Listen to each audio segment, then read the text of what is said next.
శ్రీ గురు గణేష మేధా దక్షిణామూర్తి సహిత శ్రీ బాలా త్రిపురసుందరై నమః. సనాతనం ప్రేక్షకులకు శుభోదయం. నేను ఇప్పుడు ఒక కథ చెప్పబోతున్నాను. ఈ కథ హిందువులందరూ కూడా వినటం మంచిది. ఈ కథ విన్న తర్వాత దీంట్లో ఉన్నటువంటి నీతి ఏమిటి, ఎందుకు హిందువులందరూ కూడా ఈ కథ వినాలి అని చెప్పి నేను ఆశిస్తున్నానో మీ అందరికీ తెలుస్తుంది.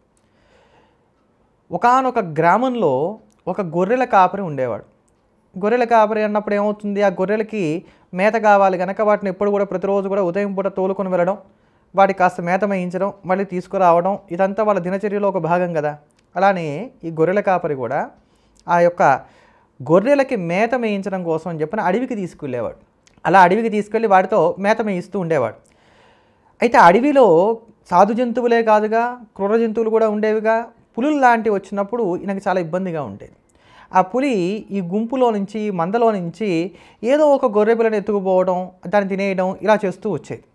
ఇలా చేస్తూ వస్తున్నప్పుడు తన మందలో ఉన్నటువంటి వాటి జీవుల యొక్క సంఖ్య తగ్గిపోతోంది. వాటిని ఎలా కాపాడుకోవాలని బాగా ఆలోచన చేశాడు. ఈ గొర్రెల కాపరి చాలా తెలివైనవాడు.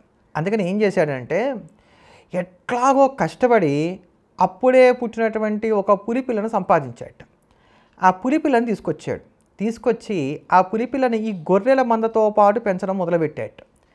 అది పాపం దానికి ఏమీ తెలియదు కదా, దాని జాతి ఏమిటి, దాని రూపం ఏమిటి, దాని గుణం ఏమిటి, దానికి ఏం తెలియదు ఆ పులిపిల్లకి. అందుకని గొర్రెలతో పాటు దాన్ని పెంచుతున్నట్టు. అలా పెంచుతూ గొర్రెలతో పాటే దీనికి కూడా గడ్డి. గొర్రెలు పరిగెడితే ఇది కూడా పరిగెడుతూ ఉండాలి. గొర్రెలు ఏం చేస్తే ఇది కూడా అలానే చేస్తూ ఉండేసరికి ఇదేమైంది, వాటితో మందతో పాటు పెరిగి గొర్రెల మందతో పెరిగిన కారణం చేత నేను కూడా గొర్రెనే అనుకుందిట ఆ పులిపిల్ల. అది కూడా అలానే గొర్రెలానే బ్రతకడం మొదలుపెట్టింది. ఎప్పుడైతే ఈ గొర్రెల మందలో ఒక పులి పిల్ల ఉంటాని మిగతా జంతువులు చూస్తూ వస్తున్నాయో అవేం చేశాయి, అమ్మో ఇక్కడ పులి ఉంది కదా అని చెప్పని దగ్గరగా రాకుండా ఆగుతున్నాయట. దీన్ని చూసి గొర్రెల కాపరి హాయిగా ఆనందంగా తన జీవనాన్ని సాగించుకుంటున్నాడు, తన మందను రక్షించుకుంటూ వస్తున్నాడు. ఇలా ఉంటే ఒకరోజు ఒక పెద్ద పులి అక్కడికి వచ్చింది. ఆ గొర్రెల మంద ఉన్నటువంటి చోటకు వచ్చింది, అడవిలో అవి మేస్తున్న చోటకి వచ్చి పెద్దగా గాండ్రించిందిట. గాండ్రించగానే గొర్రెలన్నీ పరిగెత్తడం మొదలుపెట్టాయి. ఈ పరిగెడుతుంటే వీటితో పాటు ఈ మందలో ఉన్నటువంటి పులి ఏదైతే ఉందో అది కూడా పరిగెడుతోంది.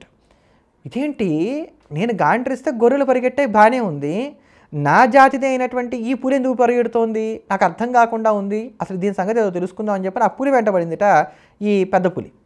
ఆ పులి వెనకాల ఎప్పుడైతే ఈ పెద్ద పులి పరిగెడుతోందో నేనే గొర్రెని అనుకుంటున్నటువంటి ఆ పులి ఏదైతే ఉందో అది ఇంకాస్త దడిచి భయపడి ఇంకాస్త వేగాన్ని పెంచుకొని పరిగెట్టడం మొదలుపెట్టింది. ఎలాగో దాన్ని పట్టుకుంది, ఆపింది. నువ్వు ఎందుకు భయపడుతున్నావు అందిట. అమ్మో నువ్వు నన్ను చంపేస్తావు, నన్ను తినేస్తావు, నా ప్రాణం తీసేస్తావు, అందుకే నేను పరిగెడుతున్నా అందిట. ఓ పిచ్చిదాన్ని నిన్నెందుకు చంపుతానే, మన ఇద్దరం ఒక జాతి వాళ్ళం, మనం చంపుకు తినేవాళ్ళం, మనం చంపేవాళ్ళం కాదు, మన జాతి లక్షణం వేరు అని చెప్పింది. చెప్తే వెంటనే ఇదంది, మన జాతి లక్షణం అంటే ఏమిటి, నీ జాతి వేరు నా జాతి వేరు, నేను గొర్రెను నువ్వు పులివి అందిట. పిచ్చిమోహా, నువ్వు గొర్రెవి కావే, నువ్వు పులివి, నువ్వు ఖచ్చితంగా పులివే, మన ఇద్దరిది ఒకటే జాతి, మనం వేటాడి మనం ఆహారాన్ని సంపాదించుకొని మన కడుపు నింపుకునేటువంటి వాళ్ళం, ఇది మన జాతి లక్షణం, నీకు ఎవరో ఏదో చేశారు, నీకు మాయమాటలు చెప్పారు, నీకు అర్థం కావట్లేదని ఎంతగానో వాదించిందిట ఈ పులి. కానీ ఈ యొక్క గొర్రె అని భావిస్తున్నటువంటి పులి ఏదైతే ఉందో అది ఎంతగా నమ్మట్లా. అప్పుడు రా నాతో పాటు నేను చూపెడతానని చెప్పని అదొక సరోవరం దగ్గర తీసుకెళ్ళి చూపించింది. చూసావా, నాకు మీసాలు ఉన్నాయి, నీకు మీసాలు ఉన్నాయి, ఒకసారి గాండ్రించు, ఇదిగో చూసావా నేను గాండ్రించాను, నువ్వు గాండ్రించావు, ఇది మన లక్షణం, ఇప్పుడు నా పక్కన నిలబడు అంది. నిలబెట్టుకుంది. ఇప్పుడు వేరే మంద అటుగా వెళ్తుంటే ఒక్కసారి ఇప్పుడు గాండ్రించు అందిట. అది శబ్దం చేసింది, గాండ్రించింది, అవన్నీ పరిగెట్టడం చూపించింది. చూసావా, మనం గాండ్రిస్తే అవి పరిగెడుతున్నాయి, అంతే తప్ప మనం వాళ్ళలో ఒకటి మాత్రం కాదు, ఇది మన జాతి లక్షణము అంటూ నేనే గొర్రెని అనుకునేటువంటి ఆ పులి ఏదైతే ఉందో దానికి ఈ బెబ్బులి దాని యొక్క స్వస్వరూపాన్ని తెలియజేసి, దాని యొక్క జాతి లక్షణాన్ని తెలియజేసి, అవును నేను పులిని అనుకునేటువంటి స్థితికి తీసుకొచ్చిందిట. అచ్చంగా ఇప్పుడు హిందువుల యొక్క పరిస్థితి ఇలా ఉంది. కర్మభూమి, వేదభూమి అని చెప్పబడుతున్నటువంటి ఈ భారతదేశంలో ఇప్పటికే సుమారుగా 9 రాష్ట్రాల్లో హిందువులు మైనారిటీలుగా ఉన్నారు. ఈ హిందువులు మైనారిటీలుగా మారడానికి గల కారణం ఏమిటి, ఇలా పరాయి మతస్థులందరూ కూడా వచ్చి మా దేవుడే సత్యదేవుడు, మా దేవుడే అసలైన దేవుడు, మిగతా దేవులందరూ కూడా డమ్మీ దేవులు, ఇట్లాంటి మాటలన్నీ చెప్పి మభ్యపెట్టి మా దేవుని నమ్ముకుంటే నీ కాలు వస్తుంది, చెయ్యి వస్తుంది, పోయిన కన్ను వస్తుంది, అసలు చెప్పని మాయ మాటలు ఏమున్నాయి చెప్పండి. అన్నీ చెప్పేసరికి వీళ్ళు మేము పులులం అనేటువంటి విషయాన్ని మర్చిపోయి గొర్రెల్లాగా బ్రతకడానికి సిద్ధపడిపోతున్నారు. కనుక ఇప్పటికన్నా కూడా హిందువులు కనుక నిద్ర లేవకపోతే మొత్తం పులులలాగా బ్రతుకుతున్నటువంటి ఈ హిందూ సమాజం అంతా గొర్రెలుగా మారుతుంది అనడంలో సందేహం ఎంత మాత్రం లేదు.